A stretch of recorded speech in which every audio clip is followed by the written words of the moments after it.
En attendant sa réouverture, le musée vous invite à découvrir ou redécouvrir depuis chez vous quelques chefs-d'œuvre des collections, choisis parmi les œuvres phares du parcours permanent, véritables trésors de papier.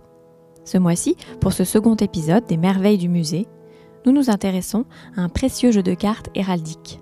Le jeu héraldique de Finet de Brianville ou carte d'armoirie des princes de l'Europe est constitué de 52 cartes à enseigne française, auxquelles s'ajoute une carte de titre. L'ensemble est accompagné d'un livret exposé en regard. Il s'intitule « Jeu d'armoirie des souverains et États d'Europe » pour apprendre le blason, la géographie et l'histoire curieuse. Gravé selon la technique de la taille douce et finement rehaussé de couleurs peintes à la main, il fut créé dans sa première version en 1659 par Claude Oronce Finet de Brianville, né en 1608, mort en 1674, jésuite à Lyon, passionné d'héraldisme, qui devint grâce à ses relations précepteur du grand dauphin Louis de France. Il reçut du roi pour ses bons services la commande de l'abbaye de Quincey en Poitou, où il termina ses jours. Instrument privilégié de l'apprentissage du blason, ce jeu constituait dans le même temps une méthode d'apprentissage de la géographie et de l'histoire par le jeu.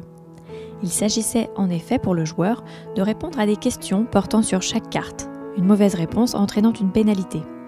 Les cartes majeures sont le roi, la reine, le prince et le chevalier, qui ont remplacé les valets et les as, car certains princes n'acceptèrent pas d'être figurés par des valets. Alors que la série des cartes de trèfle représente les écus d'États italiens ainsi que les États pontificaux, les piques évoquent les territoires de l'Empire germanique et du nord de l'Europe. Les cartes de carreau représentent les écus des royaumes d'Espagne et du Portugal. Les cartes de cœur, enfin, figurent les écus du royaume de France.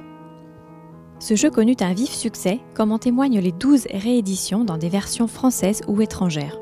Pour permettre de dater chaque édition, il convient de regarder avec attention les armoiries du pape, représentées sur la carte du roi de trèfle. Ici figurent les armoiries du pape Innocent XI, pape de 1676 à 1689, armoiries surmontées de la tiare et des clés de Saint-Pierre. Cette période est en adéquation avec la dédicace au grand dauphin Louis, né en 1661, mort en 1711, et vient confirmer cette période de datation. Cette rare édition, dans un excellent état de conservation, a été acquise dans une vente publique à Genève dans les années 1990. Ce jeu prend place dans la section consacrée aux cartes pour apprendre, rire ou rêver du parcours permanent du musée français de la carte à jouer.